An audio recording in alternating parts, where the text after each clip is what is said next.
Today, I want to talk about The Vegetarian by Han Kang. It's a book I just finished reading for my book club.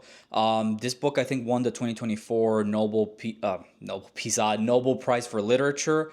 So I was really interested coming in, and the basic plot of the book is it essentially centers around this woman who one day, just out of the blue, refuses to eat meat anymore. She will not consume any meat. She will not use any meat or animal products, nothing. And due to this, she starts losing weight and she also becomes more erratic in her behavior. Her husband and her family keep trying to pressure her into eating meat again, but she just keeps refusing. And the plot just kind of goes from there and then unravels and goes into really bizarre and strange places.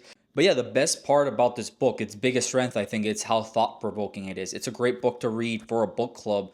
What I got personally out of it was a lot of talk about sexism, built into like even families, and obviously the relationship between husband and wife, toxic masculinity, the expected submissiveness of women in society to both their parents and their husbands. And it ultimately asks the question, what are we really in control of as individuals?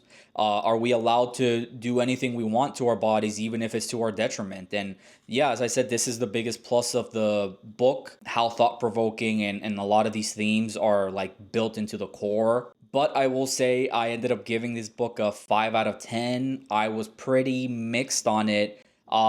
Besides the themes and how thought provoking it was, I didn't really enjoy much of it. I feel like it was written like a thriller or kind of like a tense, mysterious, maybe like a little scary story, but I didn't really feel that way while reading it. And I do have to say, this book is South Korean, and it's a translation. So maybe that's one of the reasons it didn't hit as hard for me personally. But yeah, it definitely went for like a more art house vibe, I would say.